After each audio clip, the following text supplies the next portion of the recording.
दोस्तों, mysterious world Hindi में एक बार फिर से आप सभी का स्वागत है। समय, जिसे हम सभी एक बार में एक ही स्वरूप में देख सकते हैं, ना तो इसे रोका जा सकता है और ना ही ये दो इकाइयों में बांटकर परस्पर चल सकता है। लेकिन कुछ बुद्धिजीवी ये मानते हैं कि समय को रोका तो नहीं जा सकता, लेकिन समय को बदला जरूर जा सकता है। और इस तरह की अनेकों कहानियां और घटनाओं के बारे में आप सभी ने सुना भी होगा। लेकिन समय यानी टाइम से जुड़े इस पैराडॉक्स के बारे में आप में से कम ही लोग जानते होंगे। इस पैराडॉक्स का नाम है टाइम स्लिप। तो चलिए दोस्तों, जानते हैं कि आखिर क्या है ये पैराडॉक्स।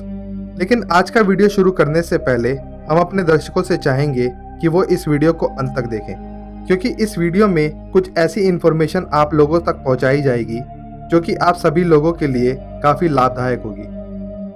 हमने ऐसे कई लोगों के बारे में आपको बताया है जो एक आम इंसान की तरह एक आम जिंदगी जी रहे थे, लेकिन अचानक उनकी जिंदगी में कुछ ऐसा घटित हुआ जो कि बेहद अविश्वसनीय था।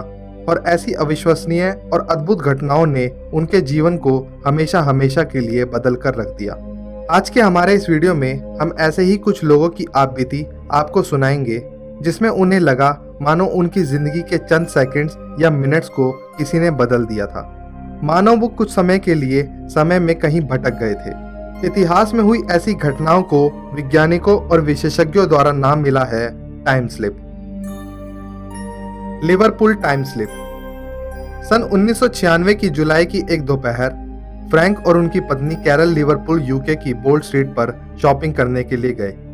फ्रैंक डिलन्स बुक शॉप नाम की एक दुकान में जाने लगे, लेकिन कुछ दूर जाते ही एक संकरी गली से जैसे ही फ्रैंक बाहर आए, उन्हें कुछ अजीब सा आभास हुआ, क्योंकि उनके आसपास का नजारा अचानक थोड़ा सा अलग लगने लगा।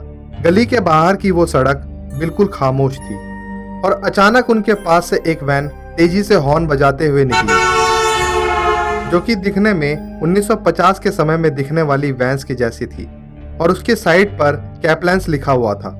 वैन के गुजरते ही फ्रैंक ने खुद को बीच सड़क पर खड़ा हुआ पाया और आपाधापी में फ्रैंक ने रोड क्रॉस किया। लेकिन जब वो डिलन्स बुक शॉप पहुंचा तो वहां वो दुकान थी ही नहीं, बल्कि उसकी जगह ठीक उसी दुकान पर क्रिप्स फुटवेयर नाम का बोर्ड लगा हुआ था। फ्रैंक को ये देखकर बेहद हैरानी हुई और जब उन्होंने उत्सुकता पूर्वक दुकान की डिस्प्ले विंडो से अंदर झांका तो पाया कि अंदर किताबों की जगह अब महिलाओं के हैंडबैग्स और शूज थे। अपने आसपास देखने पर फ्रैंक ने एक और अजीब बात नोटिस की कि उनके इर्द गिर्द चल रहे लोगों की वेशभूषा 1940 के दशक के लोगों जैसी थी।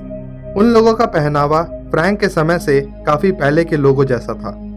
तभी फ्रैंक को वहां एक महिला दिखाई दी, जिसने काफी नामचीन कंपनी और मॉडर्न पर्स लिया हुआ था। फ्रैंक उसके पास गए और उससे पूछा कि क्या तुम्हें भी इस जगह में कुछ अजीब नहीं लगा? जिसके जवाब में उस महिला ने कहा कि हाँ, मैं यहाँ अपने लिए पर्स लेने आई थी, लेकिन यहाँ तो केवल बुक्स हैं। यह सुनकर फ्रैंक अचंभित हो उठा और इसी दौरान फ्रैंक की पत्नी वहां आई। फ्रैंक को परेशान देखकर उसने पूछा कि तुम्हें क्या हुआ है? फ्रैंक ने उत्तर दिया कि मैंने अभी अभी कुछ बेहद अजीब सा महसूस किया। फ्रैंक ने इस पर रिसर्च करने का सोचा तो पाया कि वाकई ठीक उसी जगह पर क्रिप्स नाम का एक शोरूम 1950s में हुआ करता था, जिसकी फ्रैंक को पहले कोई जानकारी नहीं थी। तो आखिर ये उसके साथ हुआ क्या था? आपको क्या लगता है? 1800s time slip. एक 33 वर्षीय महिला और उनकी बेटी रात के समय डंडी मिशिगन के रास्ते कहीं जा रहे थे, लेकिन रात के समय वहां की सड़कें एकदम सुनसान थी। कुछ ही दूर जाने के बाद अचानक उनके इर्द गिर्द का वातावरण बिल्कुल बदल गया। अब वहां हल्का फुल्का उजाला हो रहा था, जैसे सूर्यास्त के समय होता है, और वहां की सड़कों पर अचानक अनेकों लोग दिखाई देने लगे। और तभी अचानक उनकी कार के सामने एक महिला, जो कि अपना बेबी कैरेज लिए हुए थी, वो अकस्मात सामने आ गई, जिसके कारण कार चला रही महिला ने जोर से ब्रेक लगा दिए, जिसकी वजह से उन्हें एक जोर का झटका लगा। और जब वो महिला उस झटके से उभरी तो आसपास का नजारा एक बार फिर पहले जैसा हो गया। एक बार फिर डंडी की वो सड़कें सुनसान थी और वो काली रात अपने पैर पसारे उस महिला के सामने खड़ी थी।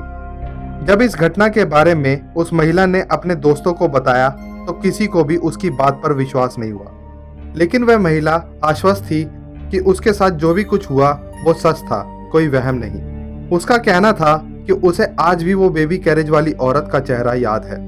गाड़ी के सामने आने से वो भी उतना ही घबरा गई थी जितना गाड़ी के अंदर बैठी वो महिला। कुछ सालों बाद उस महिला ने अपनी बेटी से उस इंसिडेंट का जिक्र किया और पूछा, क्या तुम्हें उस दिन का कुछ याद है? तो उसकी लड़की ने जवाब दिया कि हाँ माँ, मैं आपको चिल्लाते हुए और बात करते हुए सुन पा रही थी, लेकिन आप कुछ सेकंड्स के लिए गायब हो गई थी, पर आपकी आवाज़ मुझे तब भी सुनाई दे रही थी। यह सुनकर वो महिला अचंभित हो उठी, क्योंकि उसको याद था कि उसकी बेटी तो सो रही थी, फिर उसको ये घटना कैसे याद रही। आपकी आज के एपिसोड में बताई गई घटनाओं के बारे में क्या राय है? क्या आप में से किसी को कभी ऐसा कोई आभास हुआ है? हम टेक्नोलॉजी के द्वारा कभी सुगम रूप से टाइम ट्रैवल कर पाएंगे? ये तो एक जटिल सवाल है ही, लेकिन क्या हमारी मदर नेचर के पास भी ऐसी कुव्वत है जो कि किसी को समय में आगे या पीछे टेलीपोर्ट कर सकती है? क्या फ्रैंक और उस महिला के साथ घटित हुई घटनाओं का कोई और बेहतर स्पष्टीकरण दिया जा सकता है?